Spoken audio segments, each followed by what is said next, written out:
आप पिछला क्लास के किए थे? कहिए तो मेजरमेंट के लिए क्या क्या जरूरी है? हल्ला, मेजरमेंट करना है उसके लिए किन किन चीजों की जरूरी होगी? चलिए, कहाँ दिक्कत है?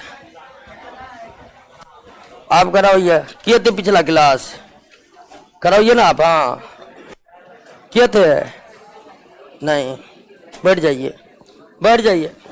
अरे टूल उठिए, पिछला क्लास किए थे? नहीं थे, बैठ जाइए। चलिए, लाल टी शर्ट खड़ा हो जाओ।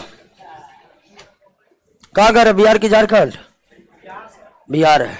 पिछला क्लास किए थे? मेजरमेंट के लिए किन किन चीजों की जरूरी है? हाँ, यूनिट किसे कहते हैं? इधर देखिए, यूनिट किसे कहते हैं? नौकरी करना की दुकान खोलना है?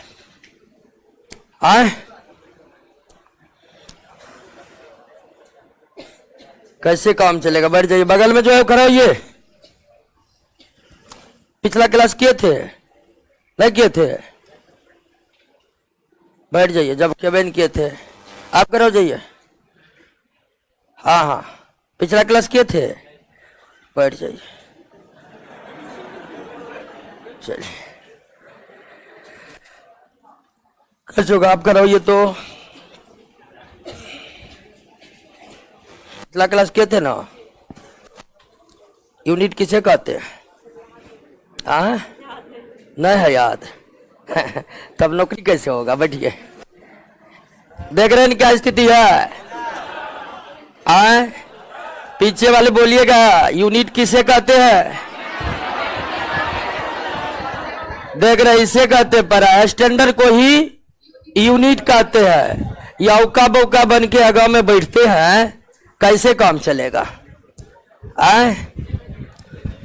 आप फट्टा रखेंगे एक दिन ना जी। रोशन सर मारबो करते हैं। याद करिए, याद करिए, याद करिएगा तबे नौकरी होगा। औका बौका सब दुकान खोलता है, वो होने चलता है, क्योंकि उसके लिए भी दिमाग का जरूरी होना जरूरी है। सरकारी नौकरी करना है, बहुत कष्ट रहना पड़ेगा, खास करके बैठ कर रो रो के पढ़ना पड़ेगा। मतलब एक बोले, नहीं तो लोग मजा से पढ़ते हैं, क्योंकि पढ़ना भी अपने आप की एक बहुत बड़ी उपलब्धि है। बिहार के कई जनसंख्या को पढ़ने का मौका ही नहीं मिलता है। आपको जो मिल रहा है तो भरपूर लाभ उठाइए, पढ़िए। इस तरह से नहीं, औका बोका बोलने से काम नहीं चलेगा। दोस्तों आइए, पहला क्लास में हमने ये समझे थे कि मेजरमेंट, ठीक है, मेजरमेंट यानी कि मापन क्यों जरूरी है? तो मापन इसलिए जरूरी है कि मापन के बिना हम कोई भी एक्सपेरिमेंट और ऑब्जर्वेशन नहीं कर सकते हैं, और एक्सपेरिमेंट और ऑब्जर्वेशन के बिना यानी कि प्रयोग और पर्यवेक्षण के बिना साइंस को पढ़ना संभव। तो मेजरमेंट इसलिए जरूरी है कि मेजरमेंट बैकबोन है फिजिक्स का या फिर साइंस का। तो मापन इसलिए जरूरी है कि इसके बिना फिजिक्स पढ़ा ही नहीं जा सकता है, क्योंकि ऑब्जर्वेशन और मेजरमेंट हो ही नहीं सकते। दूसरा हम ये पढ़े थे कि मापन अगर जरूरी है तो मापन किसका किया जा सकता है? तो मापन भौतिक राशियों का किया जाता है। किसका? भौतिक राशियों को किया जाता है। फिजिकल क्वांटिटीज का ही मापन किया जाता है। जिसका मापन कर सकते हैं वो फिजिकल क्वांटिटी है। तीसरी बात ये पढ़े थे कि मेजरमेंट अगर भौतिक राशि का करेंगे तो मेजरमेंट के लिए कितने चीजों की जरूरी होगी? तो 2, यूनिट और नंबर। दोनों का रहना अनिवार्य। किसी एक के अभाव में हम मापन नहीं कर सकते, मेजरमेंट नहीं कर सकते। मापन 2 चीज है, यूनिट और नंबर। नंबर तो हम जानते हैं, यूनिट किसको कहते हैं? तो अंतरराष्ट्रीय समुदाय ने मिलकर के हर एक भौतिक राशि को मापने के लिए एक स्टैंडर्ड फिक्स किया है। अर्थात लंबाई को मापने के लिए वैश्विक समुदाय ने मिलकर के मीटर नामक एक स्टैंडर्ड फिक्स कर दिया है। तो जो स्टैंडर्ड फिक्स हुआ है अंतर्राष्ट्रीय सहमति के द्वारा वही स्टैंडर्ड उस भौतिक राशि का क्या कहलाता है? मात्रक कहलाता है। उसके बाद हम जब मेजरमेंट करने के लिए मात्रक और नंबर की जरूरी होती है, उसके बाद हम ये समझते कि मेजरमेंट एक ही सिस्टम से नहीं किया जाता, मेजरमेंट के भी कई सिस्टम है। कई सिस्टम होने के कारण जब असुविधा उत्पन्न हुई तो एक इंटरनेशनल सिस्टम बनाए गए और उस इंटरनेशनल सिस्टम को हम एसआई सिस्टम कहते हैं। तो मापन की जो सबसे नवीन अवधारणाएं हैं, जो सबसे नवीन सिस्टम है मापन की, वह आपका कौन है? एसआई सिस्टम है। कौन है दोस्तों? एसआई सिस्टम है। और एसआई सिस्टम में मूल मात्रकों की संख्या 7 के अतिरिक्त जितने भी मात्रक है सब क्या है? ड्राइव्ड। और मूल मात्रक और मूल भौतिक राशि, इसमें तो कोई दिक्कत नहीं है। मूल भौतिक राशि की भी संख्या मात्र कितनी है? और 7 मूल भौतिक राशि के मात्रक जो फिक्स हुए हैं उसको हम मूल मात्रक कहते हैं। तो एसआई मात्रक में मूल भौतिक राशि की संख्या 7 है और मूल मात्रकों की संख्या 7 है। एसआई मात्रक में सप्लीमेंट्री फिजिकल क्वांटिटी यानी कि संपूरक मूल मात्रक की संख्या 2 है और इस तरह से संपूरक मात्रक की भी संख्या कितनी हो गई? 2। संपूरक भौतिक राशि भी 2 और इसलिए संपूरक मात्रक भी 2, रेडियन और स्टील। फिर उसके बाद हम देखे थे कि एसआई सिस्टम बनने के बाद भी मापन की जो दिक्कतें थी वो दूर नहीं हुई। छोटी से छोटी, बड़ी से बड़ी दूरियों, छोटी से छोटी और बड़ी से बड़ी मेजरमेंट करना एसआई यूनिट में संभव नहीं था। तो उसके लिए एसआई प्रीफिक्स बनाए गए जो 10 के घात में थे। याद किए कि 10 के घात को याद किए हैं? बिल्कुल याद किए हैं। किन किया? खराब जी देखिए पूछते हैं। खराब जी आप कहिए तो माइक्रो का मतलब क्या हुआ? पीछे वाला थाम कर रहिएगा। माइक्रो 10 पावर, वेरी गुड, बढ़ जाइए, वेरी गुड, आप तक एकदम सही। माइक्रो का मतलब 10 के पावर -6। याद किए ना? कोई दिक्कत नहीं ना? हाँ, दिक्कत तब होगा जब आप बैठिएगा नहीं। उसके बाद ड्राइव्ड फिजिकल क्वांटिटीज और उसके मात्रक को हमें देखना था। लेकिन हम आपको बताए थे कि कॉन्सेप्ट मेजरमेंट का क्या है, इसको समझना है। बाकी किस भौतिक राशि का क्या मात्रक है ये आगे हम फिजिक्स पढ़ते जाएंगे और हमें पता चलते। जैसे दाब का मात्रक क्या है? तो न्यूटन प्रति मीटर स्क्वायर है या पास्कल है। ये अभी रटने से अच्छा है कि जब हम आगे गुरुत्वाकर्षण वाला चैप्टर में जाएंगे तो वहीं पर दाब नामक एक थ्योरी है, वहां पर दाब को हम डिटेल से पढ़ेंगे। जब दाब को डिटेल से पढ़ेंगे तो वहीं पर उसका मात्रक भी पढ़ेंगे, उसका बीमा भी पढ़ेंगे। तो ड्राइव्ड फिजिकल क्वांटिटी जो है, व्युत्पन्न भौतिक राशि जो है, उसको हम आगे जैसे जैसे चैप्टर खत्म हो जाएगा उसको हम धीरे धीरे क्या होते जाएगा, हमको याद होते जाएगा। जैसे उष्मा चालकता का मात्रक क्या है, तो अभी आपको रटना पड़ेगा वाट पर मीटर पर केल्विन। लेकिन जैसे हम हीट वाले चैप्टर पर जाएंगे, उष्मा चालकता को, थर्मल कंडक्टिविटी को डिटेल में पढ़ेंगे, अपने आप पता चल जाएगा क्या मात्रक है, क्या बीमा है। तो ड्राइव्ड फिजिकल क्वांटिटीज को लेकर के टेंशन नहीं लेना है। जैसे जैसे चैप्टर समाप्त होगा आपका सारा कॉन्सेप्ट क्या होगा, क्लियर होते जाएगा। मेजरमेंट क्लियर हो गया है ना? बिल्कुल क्लियर हो गया है। नहीं क्लियर हुआ है तो क्वेश्चन करवाते क्लियर कर देंगे। अगला जो टॉपिक है दोस्तों वो है डायमेंशन।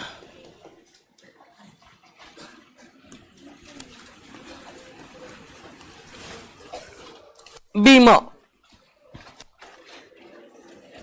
अब समझना है कि बीमा क्या है, डायमेंशन क्या है। नजर बनाए रखिए, नजर बनाए रखिए।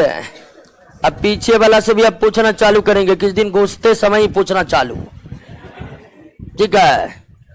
पीछे वाला सब जो सेट का बटन खोले रहते हैं, ठीक है, कि कौन पूछेगा, हम तो पीछे में है, एक दिन पीछे ही चालू करेंगे। आइए दोस्तों समझना क्या है बीमा। बीमा डायमेंशन। डायमेंशन क्या है? तो किसी भी भौतिक राशि, किसे कहते हैं भौतिक राशि? जिसका मेजरमेंट हो सके वो है भौतिक राशि।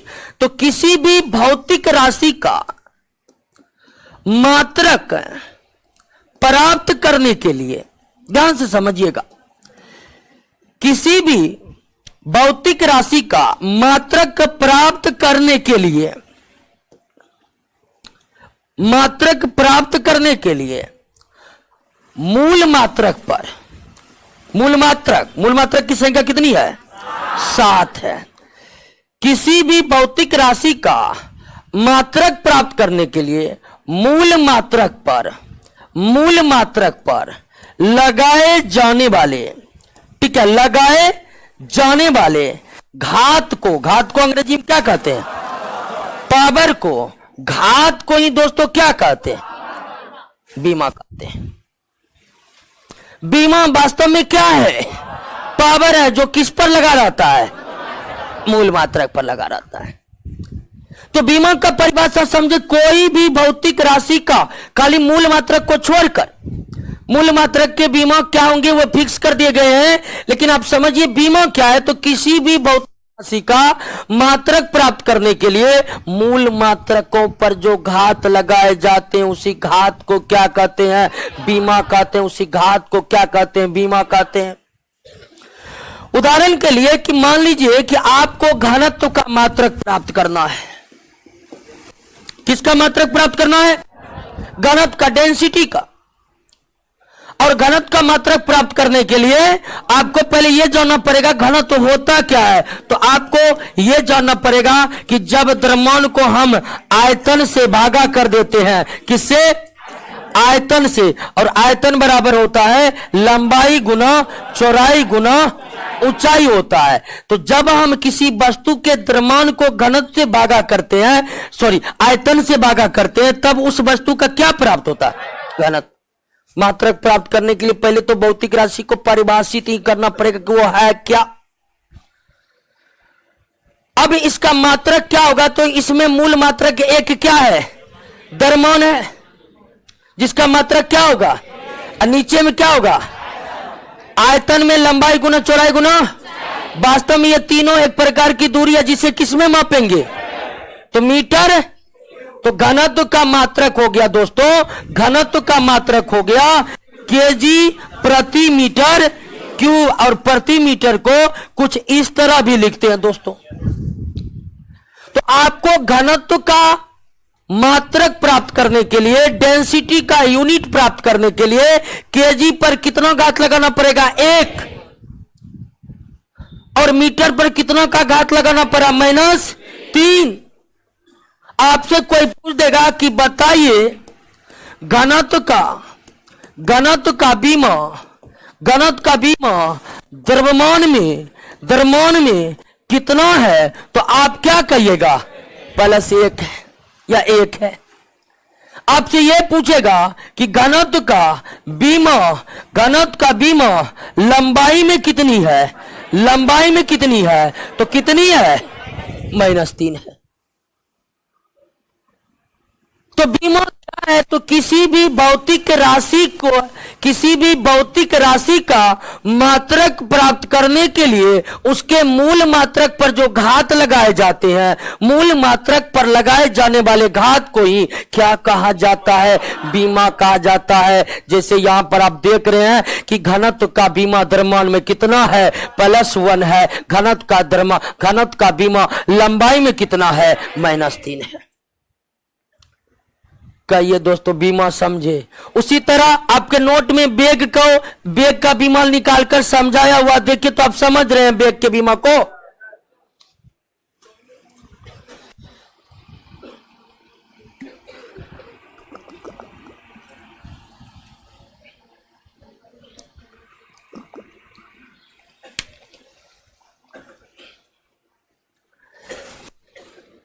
क्लियर हो गया? समझ गए बीमा क्या है? कोई दिक्कत नहीं ना है। बीमा क्या समझे? एक किसी भी भौतिक राशि का मात्रक को प्राप्त करने के लिए मूल मात्रक पर जो घात लगाए जाते हैं उसे क्या कहते हैं? बीमा कहते हैं। उसे क्या कहते हैं? बीमा कहते हैं। यानी बीमा वास्तव में वो घात है जो लगा रहता है किस पर? मूल मात्रक पर। जो लगा रहता है किस पर? जैसे एक दूसरा लेते हैं चाल बराबर क्या होता है? दूरी बटे, और इसका मात्रक प्राप्त करने के लिए आपको मीटर पर सेकेंड, या इसको ऐसे भी लिख सकते हैं। तो हम क्या देख रहे हैं कि चाल का मात्रक प्राप्त करने के लिए एक मूल मात्रक मीटर पर कितना का पावर लगाना पड़ा, और दूसरा मूल मात्रक सेकेंड जिस पर कितना। तो हम कहेंगे कि चाल की बीमा मीटर में 1 है, जबकि समय में -1 है। चाल की बीमा लंबाई में 1 है, चाल की बीमा लंबाई में 1 है, जबकि समय में -1 है। क्लियर हो गया? यह है बीमा। एक होता है बीमीय सूत्र, डायमेंशनल फार्मूला। दोनों में थोड़ा अंतर है, दोनों में क्या है? थोड़ा अंतर है। तो हम डायमेंशन समझ चुके हैं, डायमेंशनल फार्मूला क्या है उसको हम समझेंगे, रुकिए अभी। लेकिन बीमा क्या है उसको आप समझे कि नहीं समझे? कोई दिक्कत नहीं ना। मूल मात्रक पर जो पावर लगा हुआ है ना, वही पावर उसकी, मूल मात्रक पर जो पावर लगा वही पावर उसकी। कोई दिक्कत दोस्तों? कोई दिक्कत नहीं ना। अब हम इसके बाद दोस्तों समझने वाले हैं डायमेंशनल फार्मूला को। डायमेंशनल फार्मूला को यानी क्या? बीमीय सूत्र। बीमा तो समझ गए हैं, अब फिर अगला क्लास में पूछेंगे, भूल कर रेडी रहिएगा। क्या समझ गए ना? किसी भी भौतिक राशि के मात्रक को प्राप्त करने के लिए मूल मात्रक पर जो घात लगाए जाते, जो पावर लगाए जाते, उसी पावर को उस भौतिक राशि का क्या कहते हैं? और अब हम पढ़ने वाले क्या? Dimensional formula. डायमेंशनल फार्मूला को जानने से पहले मूल मात्रकों के बीमा किसमें इंडिकेट किए जाते हैं वो आप समझ लीजिए। मूल मात्रकों की संख्या कितनी है? 7 है। पहला है आपका क्या? लंबाई। दूसरा द्रव्यमान। तीसरा समय। चौथा टेम्परेचर। पांचवा विद्युत धारा। विद्युत धारा।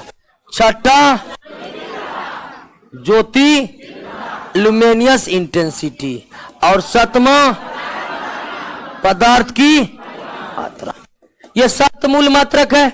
सातों मूल मात्रक का आप यूनिट याद कर लिए है ना? लंबाई का मीटर, द्रव्यमान का। अब देखिए कोई दिक्कत नहीं। और मूल मात्रक के अतिरिक्त जो व्युत्पन्न मात्रक होते हैं उस सब का हम फिजिक्स पढ़ते पढ़ते सारा याद हो जाएगा, आप टेंशन फ्री रहिए। अब लंबाई का बीमा क्या होता है? द्रव्यमान का m, समय का t, ताप का k, या टेम्परेचर का बीमा, ठीक है, k या h। उसके बाद दोस्तों विद्युत धारा का I या ज्योति तीव्रता का इसका MOL, MB small, OB small, LB small. तो बीमीय सूत्र को समझने से पहले हमें मूल मात्रक के बीमा को समझ लेना जरूरी है। लंबाई के बीमा को L में इंडिकेट किया जाता है, द्रव्यमान के बीमा को M में इंडिकेट किया जाता है, समय के बीमा को T में इंडिकेट किया जाता है, ताप के बीमा को K या H में इंडिकेट किया जाता है, विद्युत धारा के बीमा को I या A में इंडिकेट किया जाता है, ज्योति तीव्रता के बीमा को C में इंडिकेट किया जाता है, पदार्थ की मात्रा को मोल। एक बार देख लीजिए नोट में मूल मात्रक का बीमा।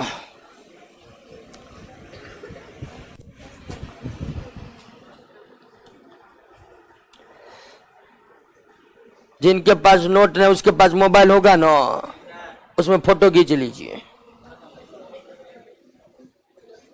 टेक्नोलॉजी का हेल्प लीजिए थोड़ा बहुत। क्या ऑनलाइन भी चल रहा है?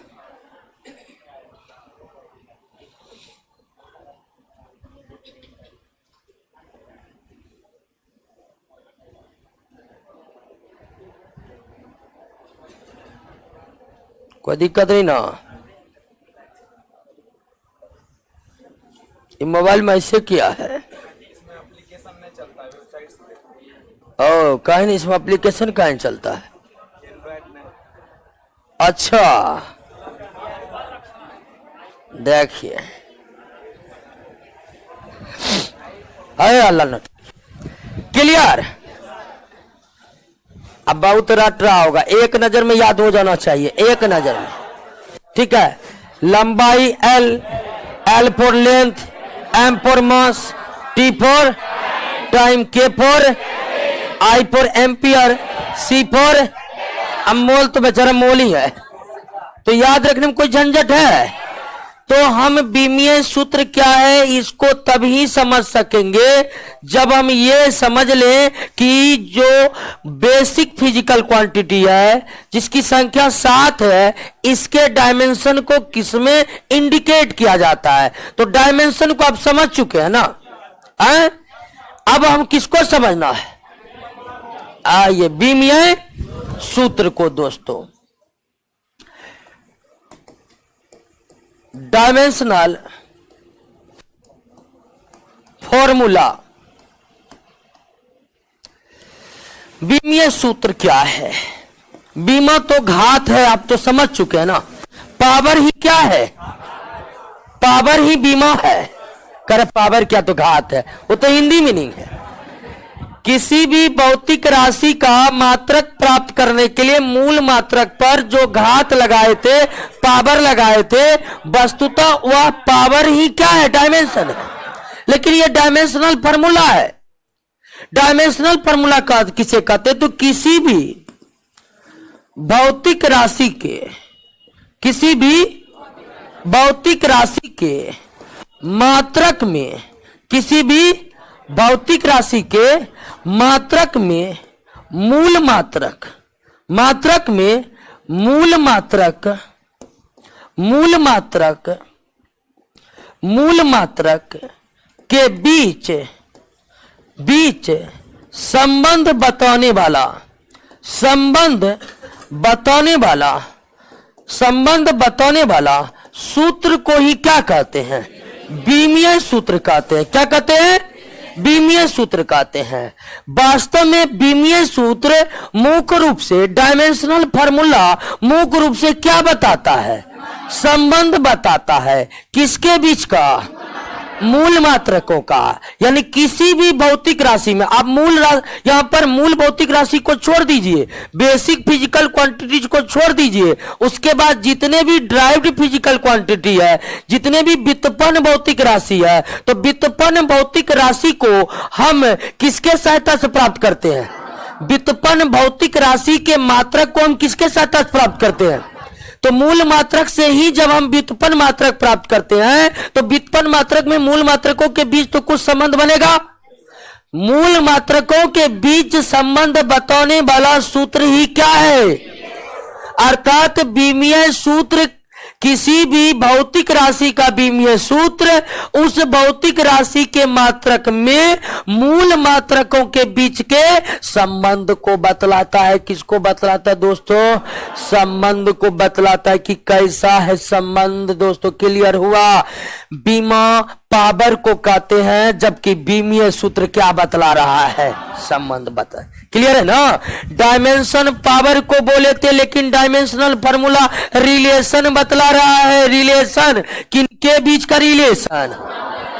तो किसी भी भौतिक राशि के मात्रक में मूल मात्रकों के बीच संबंध बताने वाले सूत्र को ही क्या कहते हैं? किसी भी भौतिक राशि के मूल मात्रकों के बीच संबंध बताने वाले सूत्र को ही क्या कहते हैं? बीमीय सूत्र कहते हैं। जैसे वेग का मात्रक क्या होगा? तो वेग का मात्रक मीटर प्रति सेकेंड, मीटर प्रति सेकेंड, यही ना है। अब इसका बीमा निकालेंगे कि मीटर यानी कि लंबाई, लंबाई का बीमा एल, सेकेंड का बीमा अब माइनस, यही आपका हो गया कि मीटर और समय में व्युत्क्रमानुपाती संबंध है। किसके मात्रक में? वेग के मात्रक में। तो वेग के मात्रक में मीटर और सेकेंड, मीटर भी मूल मात्रक है, सेकेंड भी क्या है, और इनके बीच संबंध बतलाया सूत्र के माध्यम से। वेग में मीटर भी मूल मात्रक है, सेकेंड भी मूल मात्रक, और इनके बीच संबंध बतलाया जा रहा है T-1 में। तो वेग का विमीय सूत्र क्या होगा, T-1। ये एक तरीका, बीमा को बिग ब्रैकेट के अंदर रख दीजिए, जिसका भी डायमेंशन निकालना है उसको बिग ब्रैकेट के अंदर रख दीजिए। ये एक तरीका है दोस्तों। क्लियर हो गया, समझ गए, कोई दिक्कत नहीं ना। किसी भी भौतिक राशि में मूल मात्रकों के बीच के संबंध बतलाने वाले सूत्र को क्या कहते हैं, और किसी भी विमीय सूत्र में न्यूनतम 3 मूल मात्रकों के बीच तो संबंध बतला देना उचित होता है। अब मुख्य 3 मूल मात्रक है लंबाई, द्रव्यमान और, तो इसको हम ऐसे भी लिख सकते हैं m0 L-T-1। इसमें क्या हुआ कि मुख्य जो 3 मूल मात्रक है लंबाई, द्रव्यमान और, इन तीनों के बीच संबंध स्थापित हो गया। हालांकि 0 का मतलब 1, यानी कि वेग का जो बीमा है तो उसमें आपका द्रव्यमान है ही नहीं, लेकिन द्रव्यमान है ही नहीं, इसको बताने के लिए हम ये भी लिख देंगे तो क्या रहेगा, ठीक रहेगा। लेकिन इसको लिखना कोई जरूरी नहीं है। लेकिन अगर हम विमीय सूत्र का काम है कि मूल मात्रकों के बीच के संबंध को बतलाना, और कम से कम हम विमीय सूत्र में 3 मूल मात्रकों के बीच संबंध अगर बता देते हैं तो ये और ठीक हो जाएगा। लेकिन जरूरी नहीं है कि जो है ही नहीं उसको भी आप दर्शाए, लेकिन दर्शा दीजिएगा तो उसको गलत नहीं कहा जाएगा। ये भी सही है और ये भी सही है। विमीय सूत्र समझ गए, कोई दिक्कत नहीं ना। बीमा और विमीय सूत्र एक ही है क्या, डायमेंशन और डायमेंशनल फार्मूला एक ही होता है, उनमें क्या होता है, अंतर होता है। क्या अंतर होता है उसको समझे कि नहीं समझे, कोई दिक्कत नहीं ना। किसी भी भौतिक राशि का मात्रक प्राप्त करने के लिए मूल मात्रक पर लगाए जाने वाले घात को क्या कहते हैं, यानी बीमा मूल मात्रक पर लगने वाले पावर को कहा जाता है। जबकि विमीय सूत्र किसी भी भौतिक राशि के मात्रक में मूल मात्रकों के बीच का संबंध बतलाता है, खासकर लंबाई, द्रव्यमान और समय के बीच के संबंध को बतलाता है, खासकर लंबाई, द्रव्यमान और समय के बीच के संबंध को बतलाता है। क्लियर हो गया। परीक्षा में हालांकि पूछा जाता है विमीय सूत्र, कोई दिक्कत नहीं ना।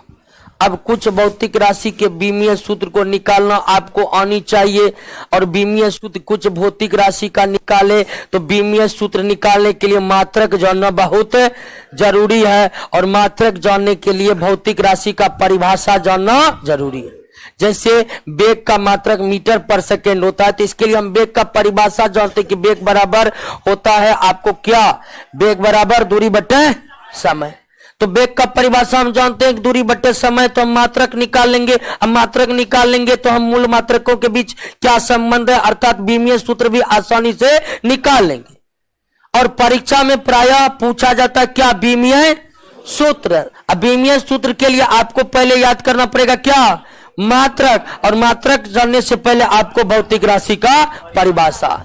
तो ये विमीय सूत्र कैसे निकलते हैं, कुछ कॉन्सेप्ट तो होनी ही चाहिए, और सबसे बड़ी कॉन्सेप्ट ये है कि आप डायमेंशनल फार्मूला निकालें। इसके लिए मूल मात्रकों का डायमेंशनल फार्मूला निकालना बहुत जरूरी है। एक बार फिर से मूल मात्रक का डायमेंशन देखिए, चल रहा है।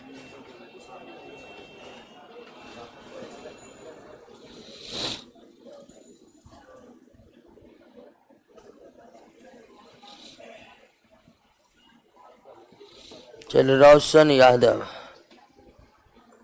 शमसुल आलम, हरे राम कुमार, ज्ञान बिंदु सब दरोगे बनेगा। दरोगा का बैच कब आएगा?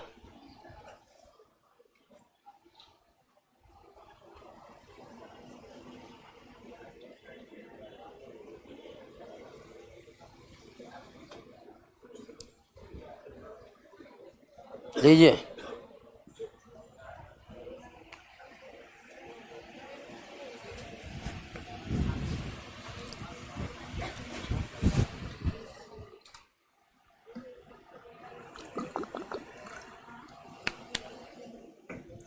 कोई दिक्कत है?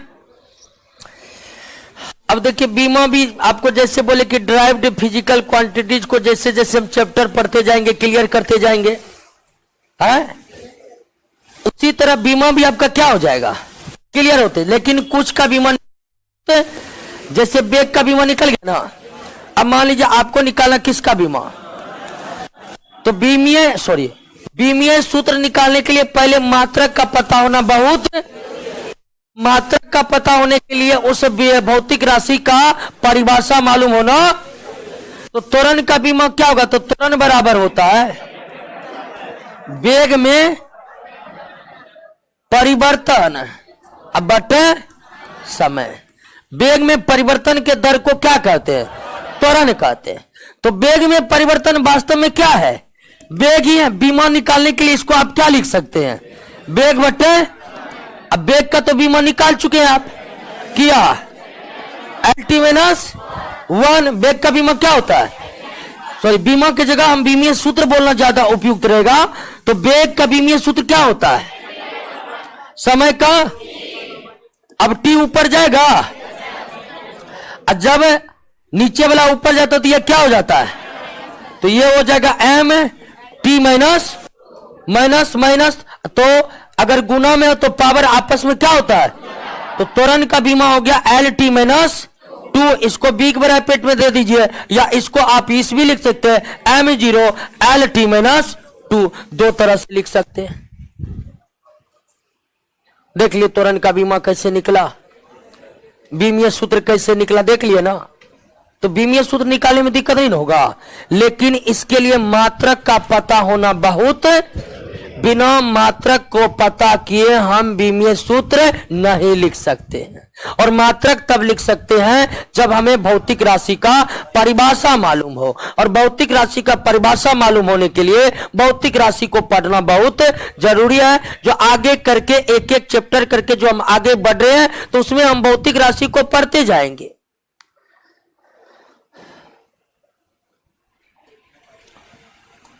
विस्थापन का बीमीय सूत्र लिखिए तो, डिस्प्लेसमेंट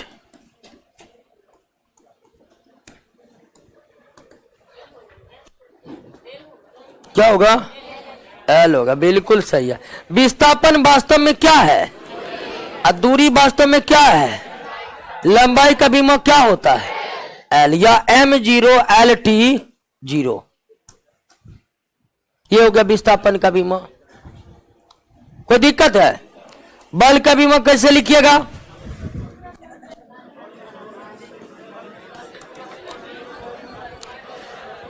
तो बल बराबर क्या होता है, बल बराबर होता है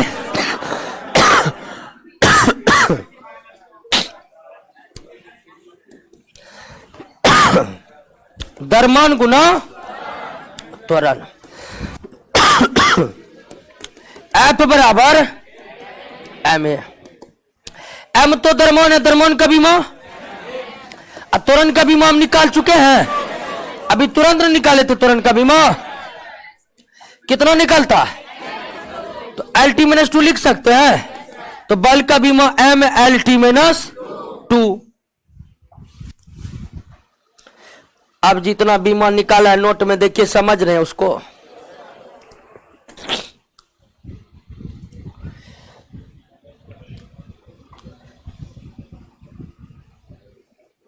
देखिए समझ रहे हैं।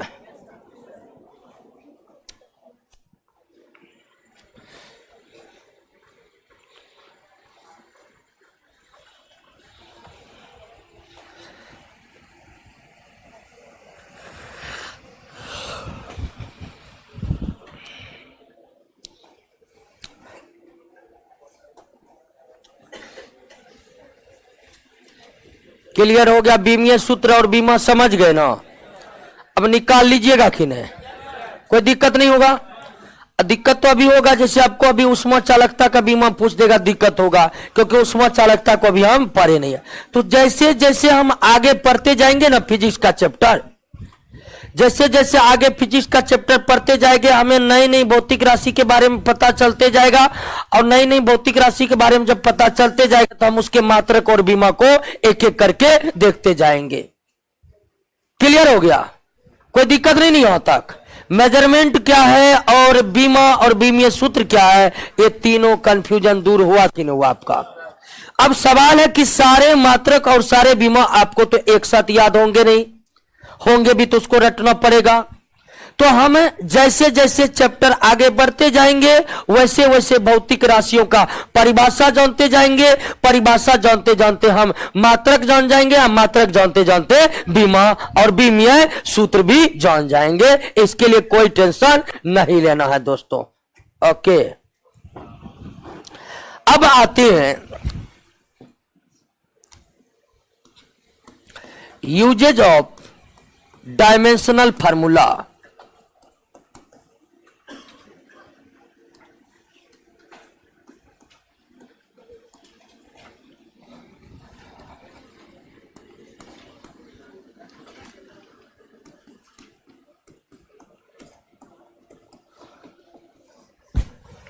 इसको भी थोड़ा जान लीजिए कि डायमेंशनल फार्मूला के क्या उपयोग होते हैं, बीमीय सूत्र के क्या उपयोग होते हैं। पहला उपयोग है मात्रकों को एक पद्धति से दूसरे पद्धति में, एक पद्धति से दूसरे पद्धति, पद्धति को अंग्रेजी में सिस्टम कहेंगे, मात्रकों को एक पद्धति से दूसरे पद्धति में बदला जाता है वो किसके सहायता से? डायमेंशनल फार्मूला से। यानी कि मान लीजिए एफपीएस को एमकेएस में बदलना है, एमकेएस को सीजीएस में बदलना है, तो इसके लिए आपको किसका सहायता लेना पड़ेगा? डायमेंशनल फार्मूला का। यानी बीमीय सूत्र का प्रयोग मात्रकों के एक पद्धति को मात्रकों के दूसरे पद्धति में बदलने में प्रयोग लाया जाता है। अगर हमको एफपीएस को एमकेएस में बदलना है, एमकेएस को एफपीएस में बदलना है, तो इसके लिए हमें क्या जानना जरूरी है? Dimensional formula. तो बीमीय सूत्र का पहला उपयोग क्या होता है कि बीमीय सूत्र के सहायता से हम मात्रकों के एक पद्धति को मात्रकों के दूसरे पद्धति में बदलते हैं, मात्रकों के एक पद्धति को मात्रकों के दूसरे पद्धति में बदलते हैं, एमकेएस को एफपीएस में बदलते हैं, एफपीएस को एमकेएस में बदल सकते हैं। दूसरा, भौतिकी के नियमों या सूत्रों की सत्यता की जांच की जा सकती है। आप जानते हैं कि बल F बराबर क्या होता है? ma। तो F का जो बीमा होनी चाहिए वही बीमा M और A के, वही बीमा M और A के गुणनफल क्या होना चाहिए? यानी M और A के बीमा का गुणनफल किसके बीमा के बराबर होनी चाहिए? अगर ऐसा नहीं हुआ तो यह सूत्र सही। तो हम बीमीय सूत्र के सहायता से फिजिक्स के सूत्र, फिजिक्स के नियमों की सत्यता की भी जांच कर सकते हैं। तो बीमीय सूत्र के सहायता से मात्रकों के एक पद्धति को मात्रकों के दूसरे पद्धति में बदला जा सकता है। बीमीय सूत्र के सहायता से भौतिकी के नियमों की, फिजिक्स के नियमों की, फार्मूलाओं की जांच की जा सकती है कि वो सही है कि नहीं सही है। और बीमीय सूत्र का उपयोग भौतिक राशि के बीच संबंध बताने में, भौतिक राशि के बीच का संबंध बताने में किया जाता है, संबंध बताने में किया जाता है। क्लियर हो गया? तो बीमीय सूत्र की सहायता, बीमीय सूत्र के कितने उपयोग लिए जा सकते हैं? 3। बीमीय सूत्र के कितने उपयोग लिए जा सकते हैं? बीमीय सूत्र के सहायता से, डायमेंशनल फार्मूला के सहायता से, डायमेंशनल फार्मूला के सहायता से मात्रकों के एक पद्धति को मात्रकों को दूसरे पद्धति में बदलना जाता है। बीमीय सूत्र के सहायता से भौतिकी के नियमों की सत्यता की जांच की सकती है। यानी दोनों तरफ की बीमा आपस में क्या होनी चाहिए, समान होनी चाहिए। अगर ऐसा नहीं है तो इसका मतलब सूत्र क्या है। उसके बाद भौतिक राशि के बीच के संबंध को बतलाना। भिन्न भिन्न भौतिक राशियों के बीच अगर संबंध स्थापित करना है तो उसके लिए बीमीय सूत्र कारगर है दोस्तों। तो बीमीय सूत्र के 3 उपयोग है। और एक चौथा उपयोग भी लिख सकते हैं कि बीमीय सूत्र किसी भी भौतिक राशि के मात्रकों में मूल मात्रकों के बीच का क्या बतलाता है, संबंध बतलाता है, जिसको हम परिभाषा के रूप में अंकित किए थे। क्लियर है दोस्तों। बीमीय सूत्र का क्या क्या उपयोग है, समझ गए ना। अब हम इन बीमीय सूत्र के उपयोग को विस्तार में देखें तो दोस्तों ये हम लोगों के सिलेबस में नहीं है। अब पढ़े होंगे 11th क्लास में पहला चैप्टर, याद है 11th क्लास का जो फिजिक्स का पहला चैप्टर है वो मेजरमेंट ही है और डायमेंशन ही है। तो वहां आप जब डायमेंशन को पढ़े होंगे तो काफी विस्तार से पढ़े होंगे और वहां पर डायमेंशन इन्हीं 3 नजरियों से पढ़ा जाता है।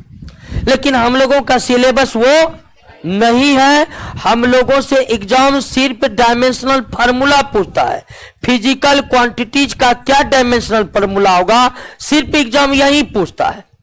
आपको इन उपयोगों के आधार पर प्रश्न नहीं पूछा जाता है। होता है कभी कभी एनडीए सीडीएस में पूछा जाता है, लेकिन एनडीए सीडीएस के अलावा कहिएगा डायमेंशन से इतने डीप में जाकर आपको प्रश्न पूछेगा, तो ऐसा बिल्कुल नहीं है। लेकिन ये याद रखिए कि डायमेंशनल फार्मूला के क्या क्या उपयोग किए जा सकते हैं। पढ़िए एक बार।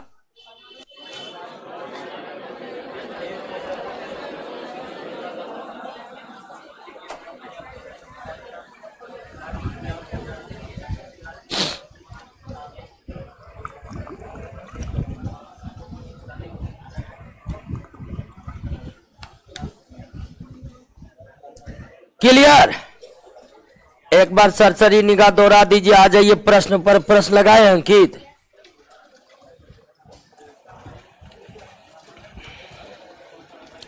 एक बार देख लीजिए, इस चैप्टर में कोई दिक्कत नहीं ना।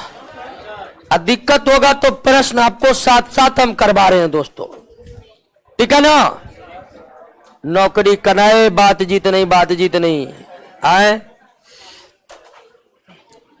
अब ध्यान दीजिए, आज से पहला चैप्टर आपका शुरू होगा।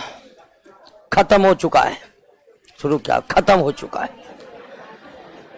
जितना प्रश्न है, ध्यान दीजिए, जितना प्रश्न करवाएंगे सबको एक एक करके क्या करना है, रट जाना।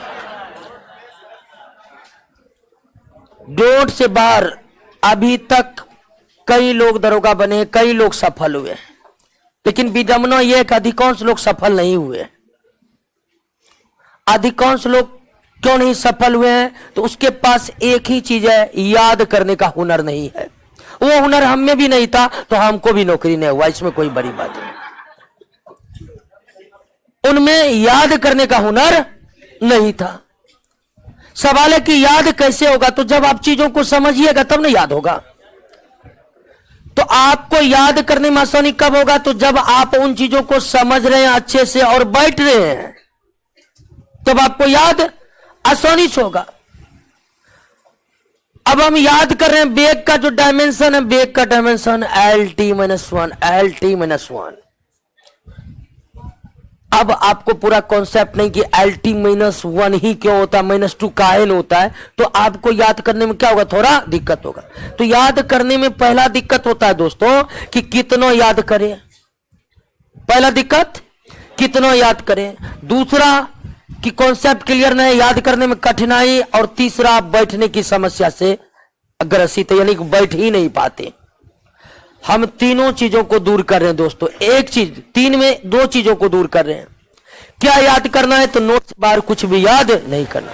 यकीन मानिए नोट में पूरा तो नहीं है, लेकिन जितना भी है वह पढ़ के बहुत आदमी टॉप किया है, आप भी पढ़िएगा, टॉप करिएगा। दूसरी कि जिस तरह से हम थ्योरी को क्लियर कर रहे हैं, इसमें कोई दिक्कत हुआ? मेजरमेंट क्या है, कैसे करेंगे, किसका करेंगे, डायमेंशन और डायमेंशनल फार्मूला क्या है, इसको समझने में कोई दिक्कत हुआ? तो इसी तरह एक एक करके थ्योरी करते जाएंगे और अंत में सारे प्रश्नों को हम क्लास में करवाएंगे। आपका काम सिर्फ घर पर बैठकर पढ़ना। यानी आपको नौकरी इसलिए नहीं होगा क्योंकि आप घर पर बैठे नहीं। आइए प्रश्न पर, प्रश्न नहीं लगाए हैं, है प्रश्न इसमें? 2 मिनट में बहुत कुछ हो जाएगा। लाइए कोई नोट, जाइए एक नोट लेकर आइए। तब तक देखिए तो प्रश्नों को, देखिए आप देखिए, मंगा रहे हम, आप देखिए बनाइए तो।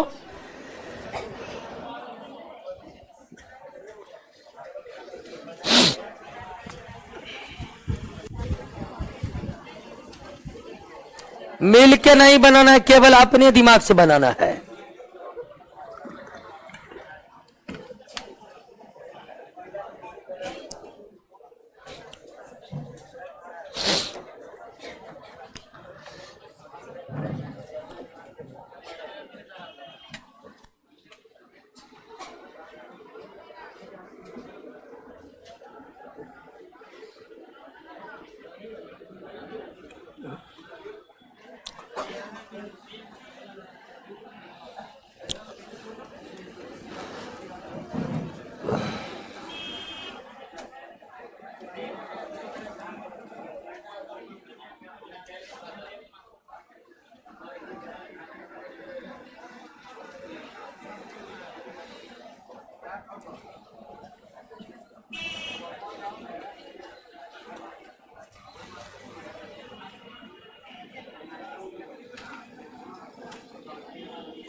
बन रहा है।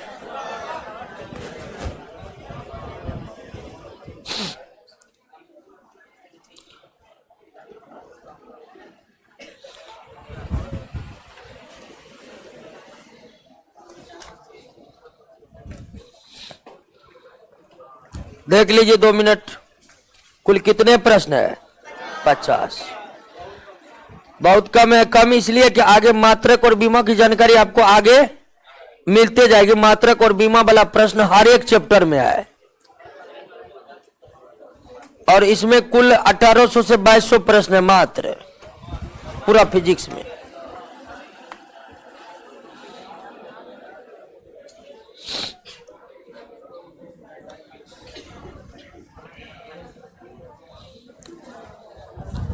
शुरू करें दोस्तों।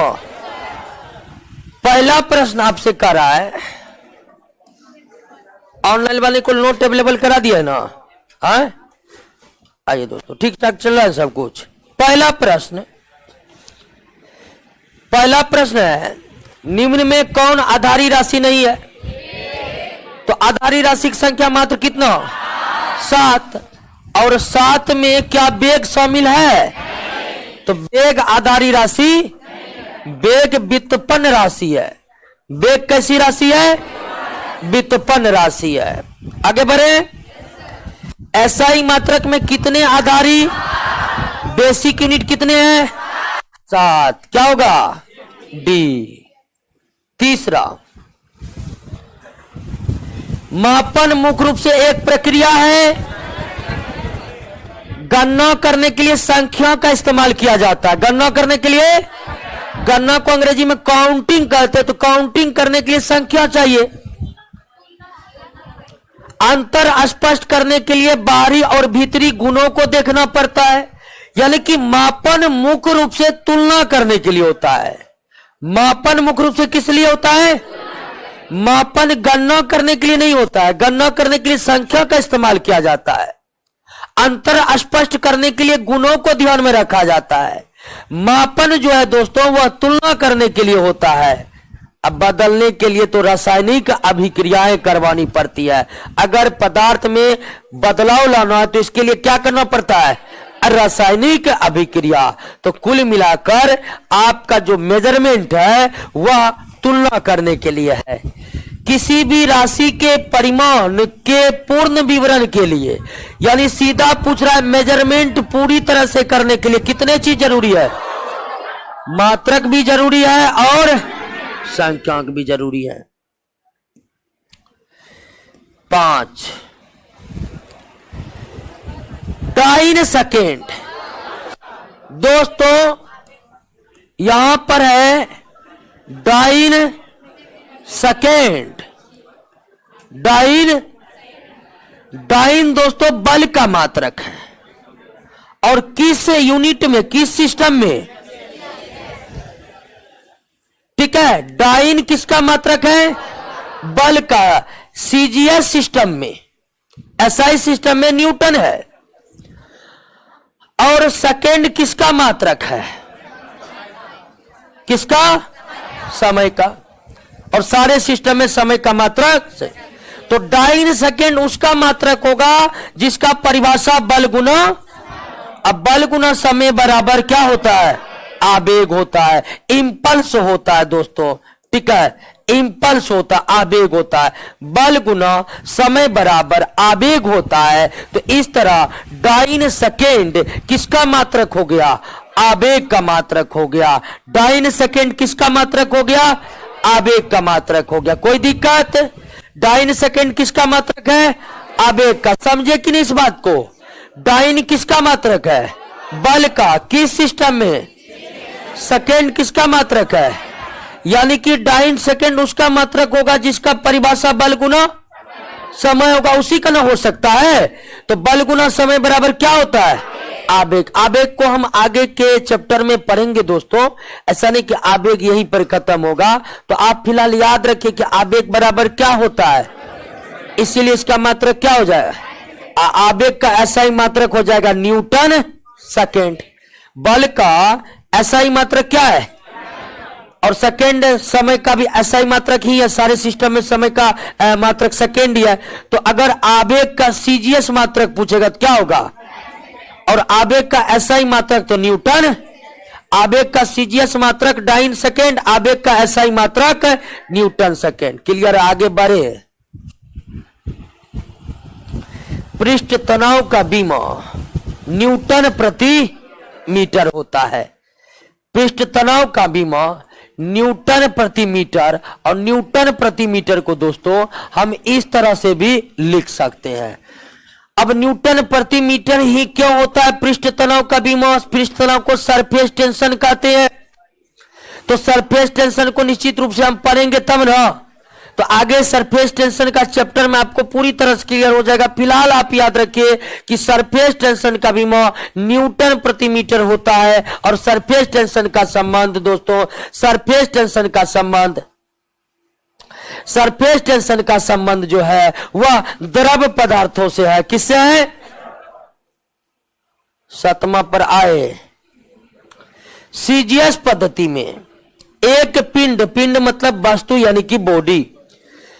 सीजीएस पद्धति में एक पिंड का घनत्व 8 ग्राम प्रति सेंटीमीटर क्यूब है। सीसी का मतलब सेंटीमीटर क्यूब।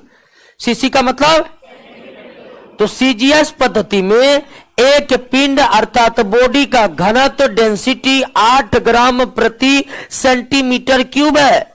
तो उसका घनत्व एसआई पद्धति में क्या होगा? दोस्तों क्वेश्चन जानते हैं बहुत लेंदी है। आपको यहां पर 7वां नंबर प्रश्न में क्या करना है? सीजीएस को बदलना है किस में? एसआई में। और मात्रकों के एक पद्धति को दूसरे पद्धति में बदलने के लिए किसका इस्तेमाल किया जाता है? डायमेंशनल। और घनत्व का डायमेंशनल फॉर्मूला होता है ml - 3 ना, T 0। यही ना होता है। डेंसिटी बराबर घनत्व बराबर द्रव्यमान बटे आयतन। घनत्व बराबर द्रव्यमान बटे आयतन। द्रव्यमान जो है आपका क्या है? m। आयतन बराबर लंबाई गुना चौड़ाई गुना, तो ml - 3 या T नहीं है तो 0। घनत्व का बीमा द्रव्यमान में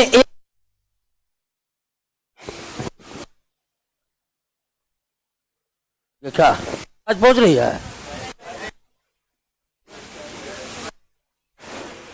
अब ना नहीं पहुंच रही है, बैटरी बदल दीजिए।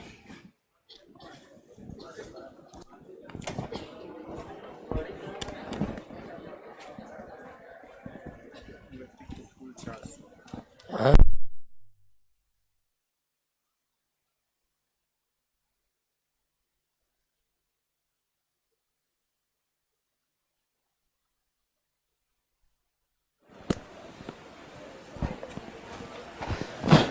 जा रही आवाज? तो घनत्व का बीमो क्या हो गया? M L minus 3 T minus. अब देखिए बीमीय सूत्र का सहायता लेकर जब हम मात्रकों को एक पद्धति से दूसरे पद्धति में बदलते हैं तो इसका सूत्र होता है N2 बराबर N1, ठीक है, M1 बटे M2 पावर X, L1 बटे L2 पावर Y, T1 बटे T2, T1 by T2 power Z। ये फॉर्मूला है। ऊपर में हम रखें किसको? CGS को, नीचे में क्या रखें? और ये XYZ क्या है? इसका डायमेंशन है। XYZ क्या है? हाँ, मूल मात्रक पर जो घात लगता है उसे क्या कहते हैं? और N2 हो गया मतलब CGS, SI में क्या होगा? और N1 हो गया CGS वाला। N1 संख्यात्मक मान है जो कितना है? 8। अब N1 जो M1 जो है CGS में सेंटीमीटर है तो SI में वो क्या होगा? मीटर। और X पर घात कितना लगा हुआ है? 1। M1 पर M पर कितना घात लगा हुआ है? 1। तो X के जगह हम क्या लिखेंगे? 1। उसके बाद L1 CGS में कितना हो जाएगा? ओ M सॉरी यहां पर ग्राम होगा। M दोस्तों दरमन है ना, तो ये क्या होगा? ग्राम। केजी या पावर 1। L जो है CGS में सेंटीमीटर है और M में क्या है? और इसका डायमेंशन कितना है? -3। और इसका पावर 0 है तो क्या हो जाएगा? 1 हो जाएगा। अब देखिए ऊपर में ग्राम है, नीचे में केजी है। ऊपर में ग्राम है, नीचे में क्या है? केजी है। तो आप सबको बराबर कीजिए। 1 ग्राम बटे 1000 ग्राम। पावर 1 को नहीं भी लिखिएगा चलेगा। यहां पर दोस्तों सेंटीमीटर 1 सेंटीमीटर, अब मीटर को कितना? 100 सेंटीमीटर। कितना हो गया?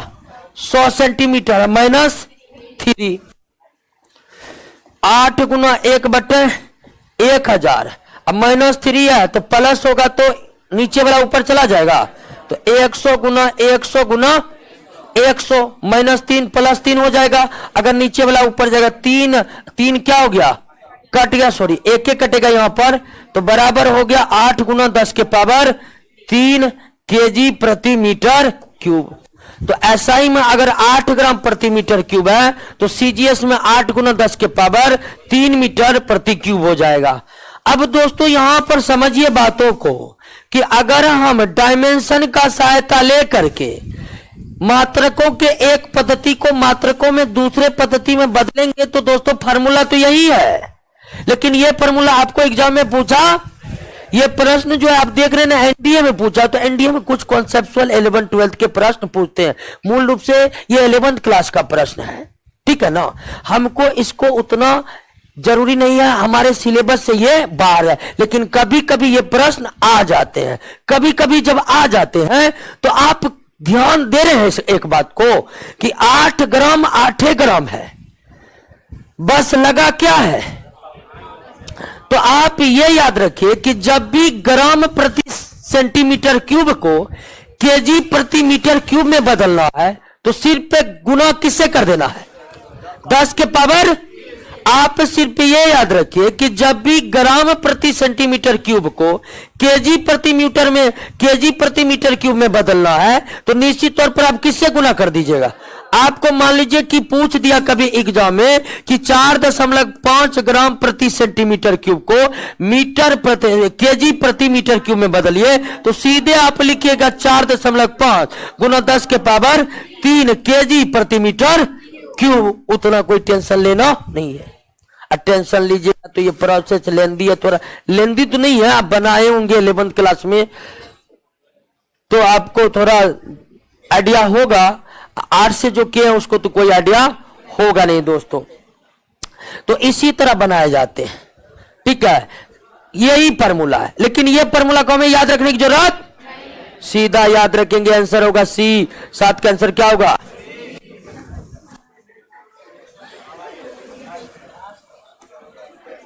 आठ पर आए।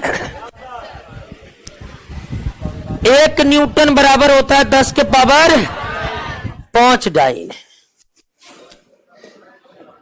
डाइन बल का सीजीएस मात्रक है। डाइन बल का सीजीएस मात्रक है। 9 number,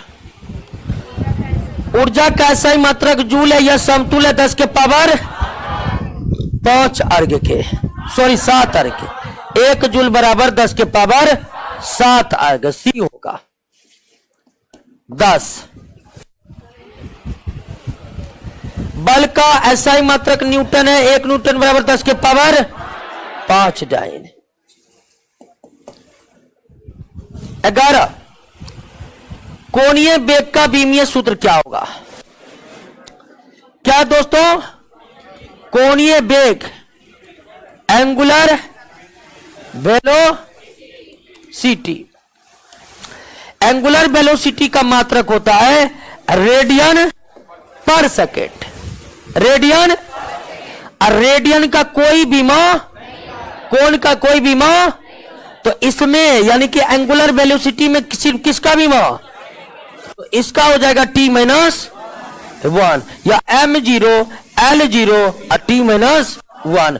m0 L0 t minus 1।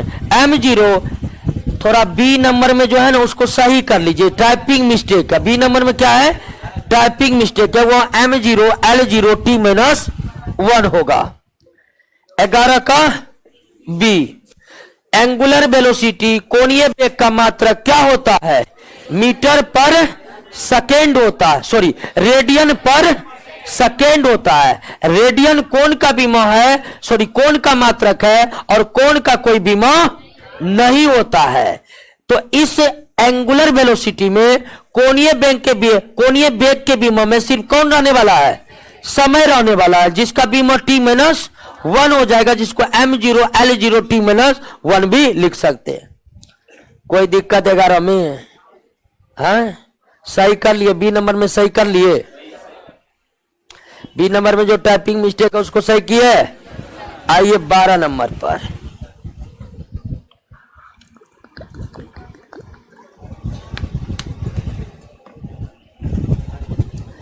गुरुत्वाकर्षण नियतांक। गुरुत्वाकर्षण ग्रेविटेशनल और ग्रेविटेशनल कांस्टेंट का फार्मूला न्यूटन मीटर स्क्वायर पर केजी स्क्वायर होता है।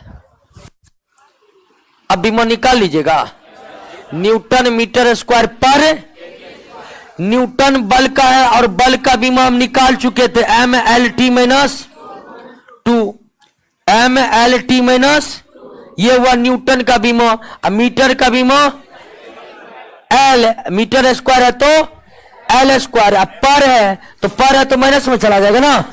केजी का बीमा M माइनस, तो M गुना M माइनस 2, तो क्या हो जाएगा? M माइनस L स्क्वायर, यानी L T माइनस 2। तो ग्रेविटेशनल कांस्टेंट का बीमा M minus 1 L cube T minus 2 होगा। है बी नंबर 12 का बी। कोई दिक्कत दोस्तों? भौतिक राशि निम्नांकित रूप में परिभाषित कर जाती है। भौतिक राशि उसे कहते हैं जिसे मापा, लेकिन इसमें मापा नहीं जा सके ऑप्शन में। भौतिक राशि जिसका मेजरमेंट करना संभव हो उसे भौतिक राशि कहते हैं, लेकिन इसमें डी दिया हुआ ही नहीं है। तो इसका सबसे सटीक परिभाषा होगा कि वह जिसमें द्रव्यमान हो। ध्यान दीजिए, इसका सबसे 100% सही उत्तर भौतिक राशि क्या? भौतिक राशि उसे कहते हैं जिसका मापन किया जा सके, जिसका मेजरमेंट किया जा सके। लेकिन वो ऑप्शन है नहीं, डी नंबर में गड़बड़ ऑप्शन दे दिया, नहीं दे दिया उसमें, तो वो तो होगा नहीं। उसके बाद देखिए बी और सी तो हो नहीं सकता है, क्योंकि वह जिसमें भार हो, आप जानते हैं कि चंद्रमा पर हर वस्तु का भार क्या हो जाता है? कम हो जाता है, और अंतरिक्ष में भार 0 हो जाता है। तो बहुत से ऐसे भौतिक राशि है जिसका भार 0 होता है, तो इसका जिसमें भार नहीं होगा उसको भौतिक राशि नहीं कहेंगे, बिल्कुल कहेंगे। कई भौतिक राशि है जिसमें बीमा नहीं भी होती है, जैसे अभी रेडियन कोण का बीमा है, कोण का कोई बीमा है? तो यहां पर बीमा, कुछ भौतिक राशि ऐसे भी है जिसके बीमा नहीं होते, कुछ भौतिक राशि ऐसे जिसमें भार नहीं होता या भार उसका शून्य होता। तो इसके बाद सबसे सटीक आंसर आपका कौन बच गया है? तो 13 का आंसर, सही आंसर क्या होगा? ऑप्शन के अनुसार सबसे सर्वश्रेष्ठ विकल्प 13 का ए है। क्या है दोस्तों? ए है। Next, ML-1 T-1। Next 14 number का जो सवाल है, ML-1 T-, अगर हम मात्रक से बीमा निकाल सकते तो बीमा से मात्रक नहीं निकाल सकते हैं। तो M किसके लिए? पर। अब आपको यह याद रखना है कि केजी पर मीटर पर सेकेंड किसका मात्रक है?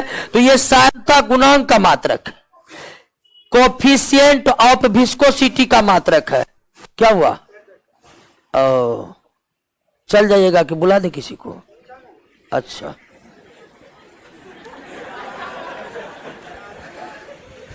चलिए दोस्तों, केजी पर मीटर पर सेकेंड किसका मात्रक है? सान्द्रता गुणांक का मात्रक है। अब देखिए ये सान्द्रता गुणांक का ऐसा ही मात्रक है, ठीक है? सान्द्रता गुणांक, कोएफिशिएंट ऑफ विस्कोसिटी, ठीक है? सान्द्रता गुणांक यानी कोएफिशिएंट ऑफ विस्कोसिटी। उधर से उधर जाइए, उधर जाइए ना, धीरे धीरे जाइए। सान्द्रता गुणांक, अब ध्यान दीजिए, सान्द्रता गुणांक का ये क्या है दोस्तों? ऐसा ही मात्रक है। सान्द्रता गुणांक का क्या है? ऐसा ही। धीरे धीरे हल्का हल्का निकलने दीजिएगा, निकलने दीजिएगा हल्का हल्का।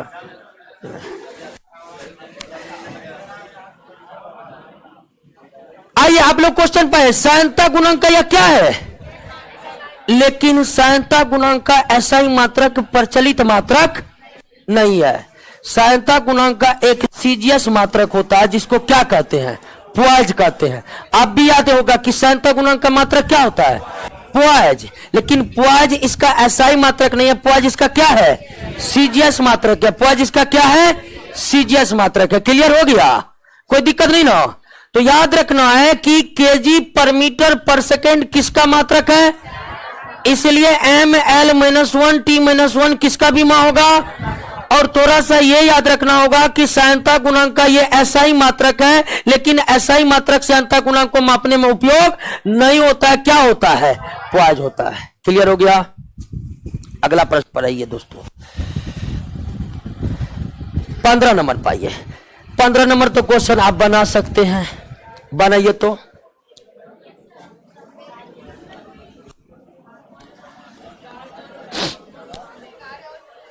बनाइए बनाइए, निकाल के देखिए।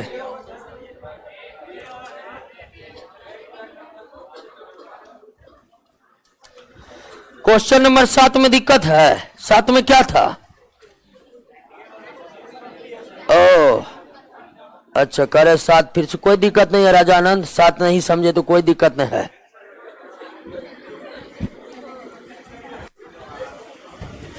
हल्ला मत करिए। देखिए, बल बीमा अगर मात्रक समान है तो बीमा समान होने की गुंजाइश है। अगर दो भौतिक राशि का मात्रक ही समान होगा तो बीमा समान होगा कि नहीं होगा? देखिए, कार्य का मात्रक भी जूल, ऊर्जा का भी मात्रक, दोनों का मात्रक समान है तो निश्चित बीमा भी क्या होगा? तो इसका आंसर क्या होगा? अब बाकी सबका चेक कर लिए हैं तो 15 का आंसर क्या हो जाएगा? ए 16। भौतिक राशि को इसमें भी दोस्तों देखिए सेम प्रश्न है। 13 और 16 का प्रश्न क्या है? तो यहां आपका सर्वश्रेष्ठ विकल्प क्या है? नहीं तो इसमें थोड़ा सा आप परिवर्तन कीजिए, डी नंबर ऑप्शन को सही कीजिए, वहां लिखिए जिसको मापा जा सके, नहीं को क्या करिए, काटिए, नहीं को क्या करिए, काटिए।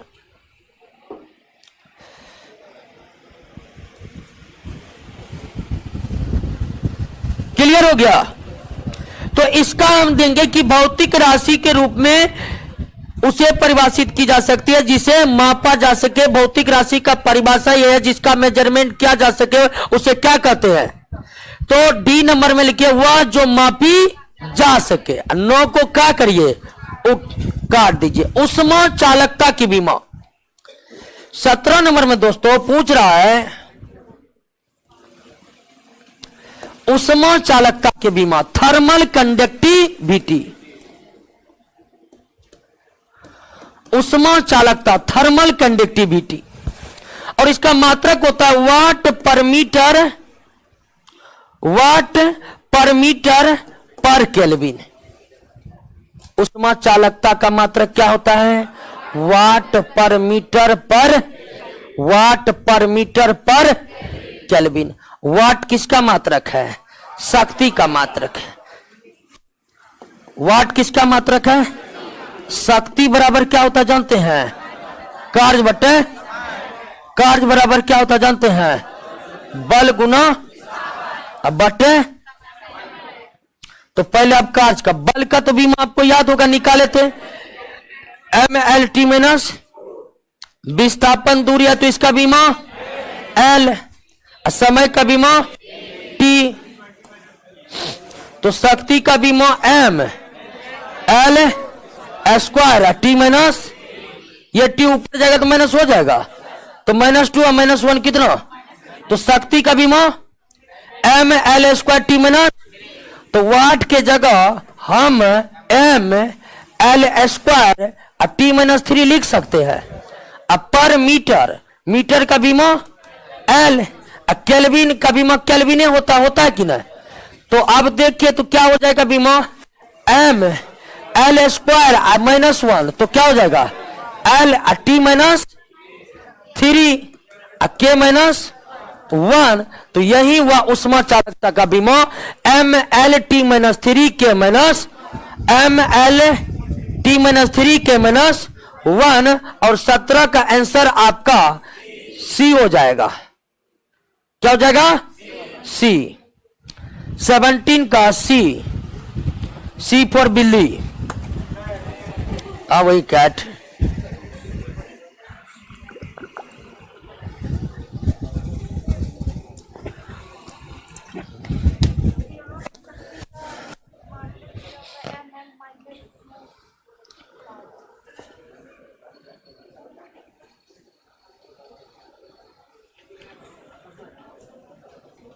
M L square T minus 3, ठीक है, तो है शक्ति का।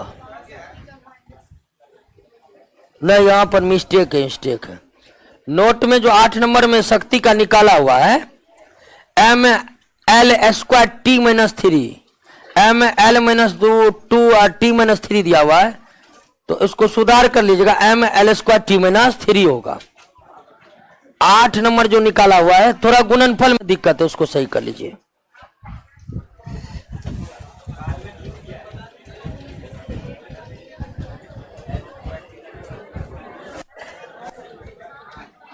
अल्लाह नहीं कर लिए, ठीक। कहिए तो उष्मा चालकता का बीमा क्लियर? 18 पर आए।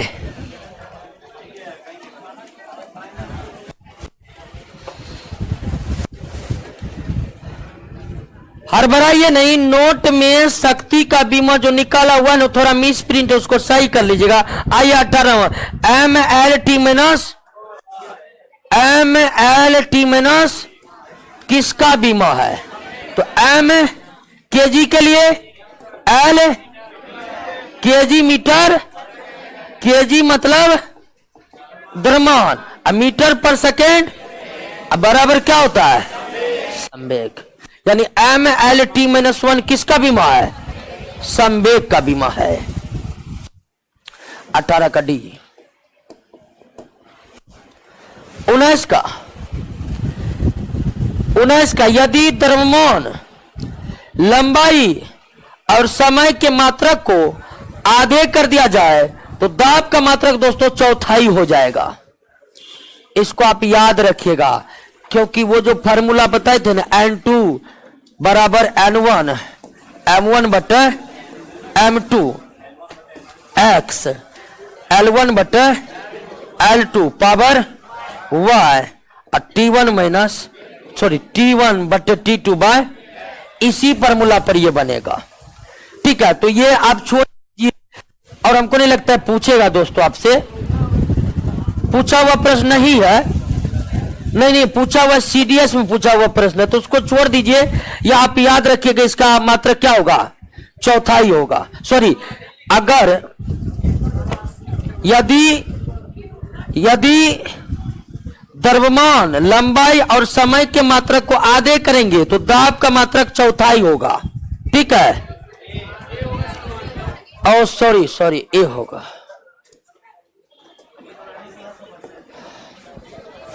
हाँ, क्या हुआ? हाँ, क्या देखे,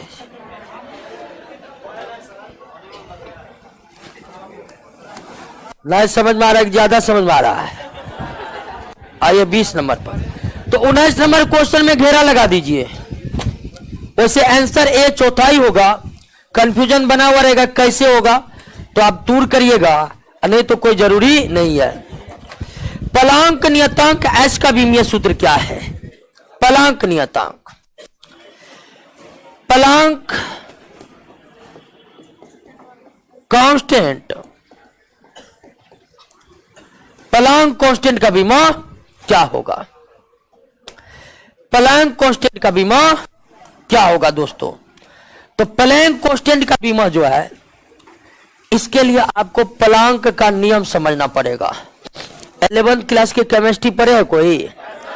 वही पर है मैक्स प्लांक का क्वांटम थ्योरी ऑफ रेडिएशन। ठीक है, अब क्वांटम थ्योरी ऑफ रेडिएशन क्या है वो तो हमारे सिलेबस में नहीं है, और इतने विस्तारित है कि हम आपको पूरा समझा भी नहीं सकते। लेकिन प्लैंक का जो प्लैंक कांस्टेंट है, मैक्स प्लैंक का जो प्लैंक कांस्टेंट है, ये मैक्स प्लैंक का जो थ्योरी है प्लैंक कांस्टेंट ऑफ रेडिएशन, ठीक है, उसी से रिलेटेड है। उसमें मैक्स प्लैंक का कहना है कि किसी भी विकिरणों का समूह जिसे फोटोन कहते हैं, उस विकिरणों का समूह यानी फोटोन की ऊर्जा उस विकिरण के कंपन आवृत्ति के क्या होते हैं? समानुपाती होते हैं। इसको हम कहते हैं कंपनावृत्ति या कंपन प्लस आवृत्ति। इसी को बराबर करने के लिए यहां पर क्या लगता है? और कंपनावृत्ति, किसी विकिरण की कंपनावृत्ति बराबर होता है C बाय, जहां C बराबर प्रकाश का वेग है, C बराबर प्रकाश का वेग, और लैम्डा एक प्रकार का क्या है? तरंग दैर्घ्य।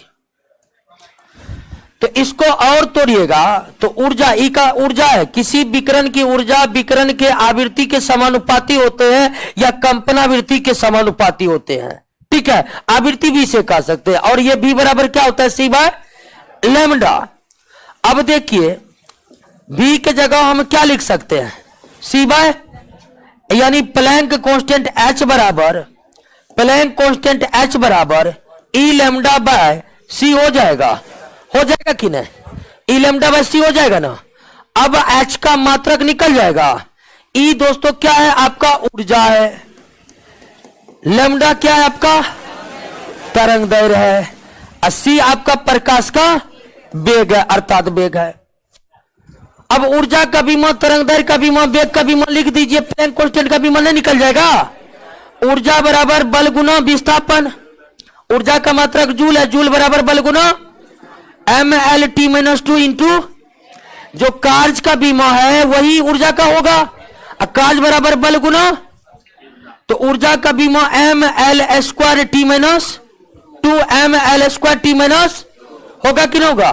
तो ऊर्जा के जगह mL2T- 2 लिख सकते हैं। तरंग दैर्घ्य एक प्रकार की दूरी है, तो दूरी का मात्रक, दूरी का विमा एल। तरंग दैर्घ्य एक प्रकार की क्या है, दूरी है, और दूरी का ऐसा यूनिट मीटर, और मीटर का विमा।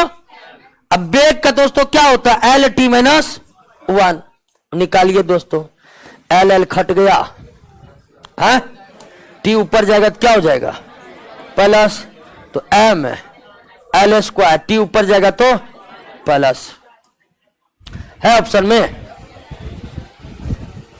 M L square T minus 20।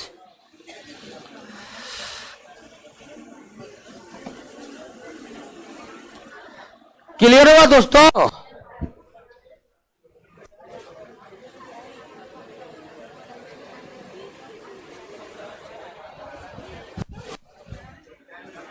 तो आंसर क्या होगा, ए होगा।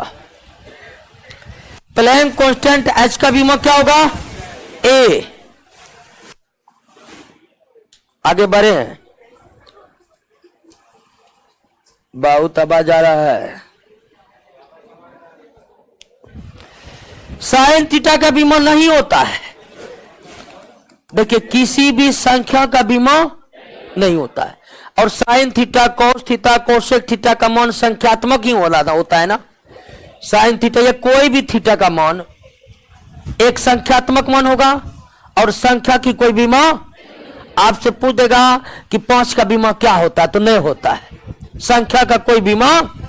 निम्नलिखित में कौन मूल मात्रक है, देखिए तो लंबाई, द्रव्यमान और समय। 22 का क्या होगा, बी। 23 ये ना होगा। किस जोड़े का बीमा समान है, तो तुरंत हम देखे थे कार्य और ऊर्जा, क्योंकि दोनों का मात्रक क्या है, 25 केजी मीटर पर सेकेंड। केजी मीटर पर सेकेंड रेखीय संवेग का मात्रक है, लीनियर मोमेंटम का। केजी मीटर पर सेकेंड संवेग का मात्रक है ना, और ये रेखीय संवेग। कोणीय संवेग रहता तो इसमें रेडियन रहता दोस्तों, रेडियन है। आवृत्ति का बीमा होता है एल टी माइनस 1। आवृत्ति का बीमा क्या होता है, टी माइनस 1। अब क्यों होता है, इसके लिए आवृत्ति को पढ़ना पड़ेगा। तो फिलहाल आप याद रखिए, आवृत्ति को तरंग यानी वेव वाला चैप्टर में जाएंगे ना तो पढ़ेंगे। तो टी माइनस 1 होता है, तो m0 l0 T minus 1, m0 l0 T minus 1, m0 l0 T minus. C number जो है उसको थोड़ा सही करिए, टाइपिंग मिस्टेक है। बल बराबर होता है द्रव्यमान गुना त्वरण, द्रव्यमान गुना त्वरण, द्रव्यमान का मात्रक केजी और त्वरण का मीटर प्रति सेकेंड। तो इस तरह 26 का क्या होगा, समझ रहे हैं ना, 26 का क्या होगा, डी होगा। बल बराबर क्या होता है, बल बराबर द्रव्यमान गुना त्वरण। द्रव्यमान का मात्रक केजी और त्वरण का मात्रक मीटर प्रति, इसीलिए 26 का आंसर आपका क्या होगा, डी। 27 कौन अविमीय राशि है, विकृति। विकृति की कोई बीमा नहीं होती है। कोण की भी कोई बीमा, विकृति और कोण दोनों ही अविमीय राशि है, इसका कोई बीमा लेकिन मात्रक होता है, अब बीमा का तो मात्रक भी नहीं होता। कोण का मात्रक होता है लेकिन विकृति का ना तो बीमा होता है न ही मात्रक होता है। अब विकृति का क्यों नहीं मात्रक होता है, बीमा होता है, तो ये विकृति पढ़ेंगे हम पृष्ठ तनाव चैप्टर में। आगे आइए, एक खगोलीय इकाई बराबर क्या होता है, तो सूर्य और पृथ्वी के बीच की दूरी को क्या कहते हैं, खगोलीय इकाई। और एक एस्ट्रोनॉमिकल यूनिट बराबर होता है 1.496 गुना 10 के पावर 11 मीटर। एक खगोलीय दूरी यानी कि एस्ट्रोनॉमिकल यूनिट बराबर होता है एसआई मात्रक मीटर में इतना ही। निम्नलिखित युग्मों में किन भौतिक राशि के समान विमीय सूत्र नहीं है, तो बल और दाब का होगा। बल का मात्रक है न्यूटन और दाब का मात्रक है न्यूटन प्रति मीटर। तो बल का मात्रक न्यूटन और दाब का मात्रक न्यूटन प्रति मीटर, दोनों का मात्रक पूरी तरह से क्या है, अलग अलग है तो उसका बीमा समान नहीं हो सकता है। लेकिन संवेग और आवेग का मात्रक अलग अलग होने के बावजूद भी बीमा क्या है, समान ही है। आपने संवेग का मात्रक अभी तुरंत देखे केजी मीटर, तो KG M metre L second T minus, और आवेग का आपको बताए थे बल गुना समय यानी न्यूटन अगुना सेकेंड, न्यूटन का एम एल टी माइनस 2 अगुना सेकेंड यानी टी, तो बराबर हो गया एम एल टी माइनस 1। तो संवेग और आवेग का मात्रक अलग अलग है लेकिन फिर भी दोनों का बीमा क्या है, समान है। तो बीमा असमान किसका है, तो बल और दाब का बीमा क्या है, असमान है। यंग प्रत्यास्था गुणांक का बीमा क्या होता है, तो न्यूटन प्रति मीटर स्क्वायर। 30 का हो जाएगा आपका क्या, सी। और ध्यान रखिए यंग का प्रत्यास्था गुणांक 3 प्रकार के होते हैं। कितने प्रकार के, 3 पर। यंग प्रत्यास्था गुणांक, आयतन प्रत्यास्था गुणांक और दृढ़ता गुणांक। और क्या, दृढ़ता गुणांक। Young modulus of elasticity, bulk modulus of elasticity, modulus of rigidity, यानी कि प्रत्यास्था गुणांक कितने प्रकार के, तीनों प्रत्यास्था गुणांक का मात्रक समान होता है और दाब के मात्रक के बराबर होता है। आपको क्या याद रखना है, तीनों प्रत्यास्था गुणांक का मात्रक क्या होता है, समान होता है और किसके मात्रक के बराबर होता है, यानी दाब का मात्रक याद कीजिए, प्रत्यास्था गुणांक का मात्रक फ्री में याद पाइए। आइए दोस्तों मिलाइए, त्वरण का मीटर प्रति सेकेंड 1 का 4, और इस तरह से इसका आंसर क्या हो जाएगा, डी हो जाएगा। मिला लीजिए एक बार।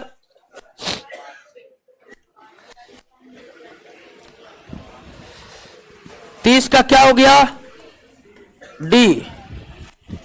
31 पारसेक किसका मात्रक है, और कितना होता है याद किया, कल याद कर लीजिए, आज तो नहीं ये किए होंगे। और 30 सॉरी 30 का होगा सी, 31 का डी, 32 का ए। 33 विद्युत मात्रा या विद्युत धारा की इकाई क्या है, एम्पियर है। अब बाकी इलेक्ट्रिसिटी तो अभी पढ़ना ही है। कैंडला ज्योति तीव्रता। सुमिलित कीजिए, दूरी का मात्रक प्रकाश वर्ष किसका मात्रक है, पदार्थ का मात्रक मोल, यानी कि 3 1 वाला ऑप्शन मात्र किसमें है, 3 के बाद 1 सिर्फ ऑप्शन, बात अब सोचना ही नहीं है, दीजिए ए। अब वैसे आवेश का मात्रक भी कूलम होता है और ऊर्जा का मात्रक वाट घंटा होता है। ध्यान दीजिए, शक्ति बराबर क्या होता है, कार्य बटे समय, और कार्य बटे समय में अगर समय से गुना करिए तो क्या बचेगा, कार्य ही क्या होता है, इसीलिए वाट किसका मात्रक है, शक्ति का, और इसमें गुना कर दिया किससे, तो शक्ति में अगर समय से गुना करेंगे समय बचेगा क्या, इसीलिए शक्ति के मात्रक में जैसे समय को गुना कर देते हैं तो वो किसका मात्रक हो जाता है, तो वाट घंटा क्या है, ऊर्जा या कार्य का मात्रक है। कार्य का मात्रक क्या है, जूल। 36 पर आइए, कार्य का मात्रक क्या है, क्लियर। नेक्स्ट 37 प्रकाश वर्ष किसकी इकाई है, दूरी की। 38 समय का मात्रक कौन नहीं है, प्रकाश वर्ष। प्रकाश वर्ष किसका मात्रक है, अधिक वर्ष, और चंद्र वर्ष ये समय का मात्रक है, प्रकाश वर्ष दूरी का। एम्पियर से करंट मापा जाता है, वोल्टेज को वोल्ट में मापा जाता है, वोल्टेज को वोल्ट में मापा जाता है। 40 डेसिबल से वातावरण में ध्वनि की तीव्रता को ज्ञात किया जाता है। बल का ऐसा मात्रक क्या है? न्यूटन है। बल का ऐसा मात्रक न्यूटन है। 42, अंतरराष्ट्रीय पद्धति कब लागू हुई? ध्यान दीजिए, 14वीं मापतोल महासम्मेलन कब हुआ था? 1900। और 14वीं मापतोल महासम्मेलन होने के बाद ही क्लियर हुआ था कि मूल मात्रक 7 होगा, तो इसीलिए 70 में तो मीटिंग ही हुई थी। लागू कब होगा? 71 में। एसआई पद्धति में लेंस डायोप्टर, लेंस डायोप्टर। 43 का बी। 44, कौन सुमिलित नहीं है? हाँ देखिए, डी सेल्सियस तापमान की इकाई है। सेल्सियस किसकी इकाई है? उष्मा एक प्रकार का ऊर्जा है, इसीलिए उष्मा का ऐसा ही मात्रक जूल ही होगा। लेकिन सेल्सियस टेम्परेचर मापने की इकाई है, उष्मा की इकाई ल्यूमेन ज्योति फ्लक्स का, ल्यूमेन ज्योति फ्लक्स का।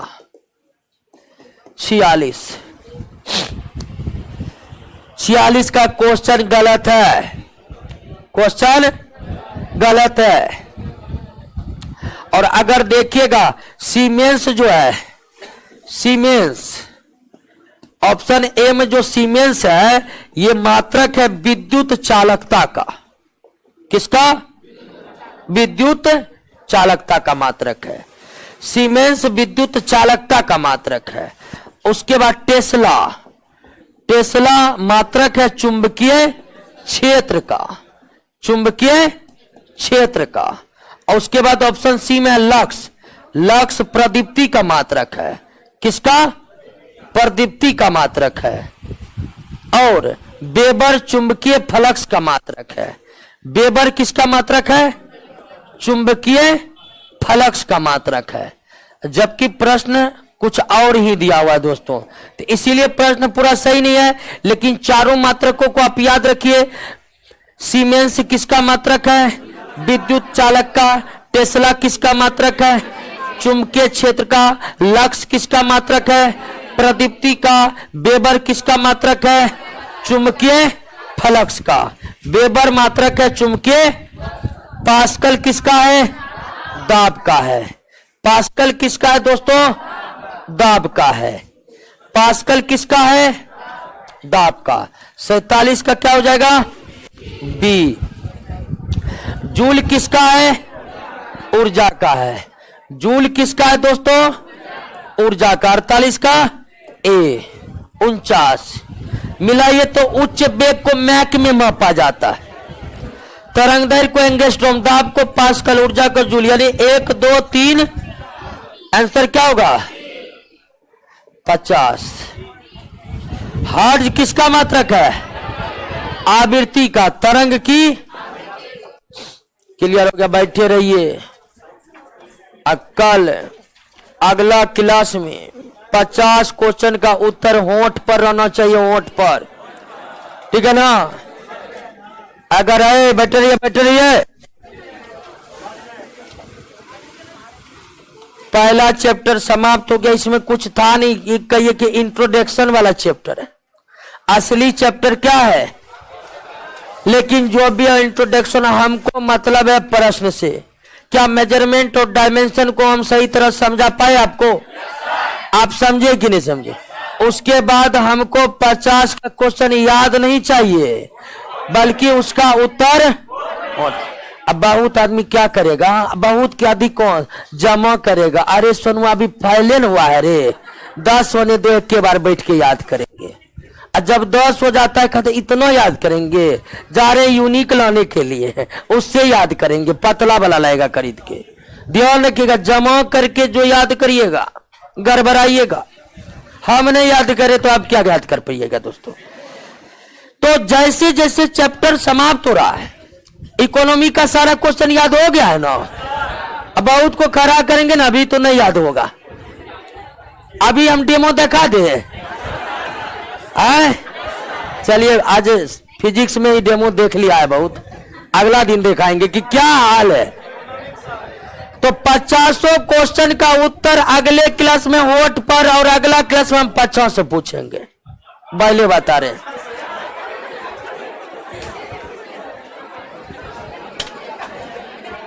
कहिए ऑनलाइन वाले सबका क्या दिक्कत है? हरे राम कुमार, राजा कुमार,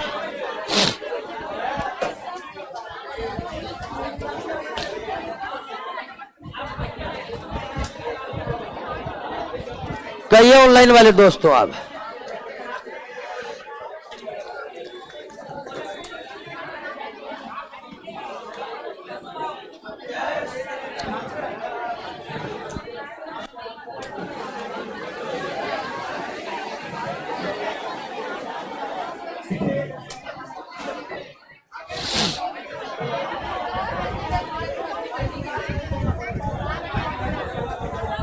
रवि कुमार भंडारी,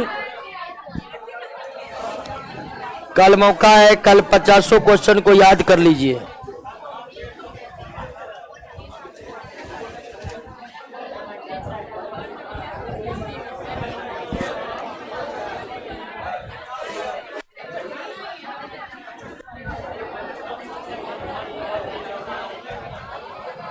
चलिए राजा आनंद, ठीक है दोस्तों, मिलते हैं अगले क्लास में।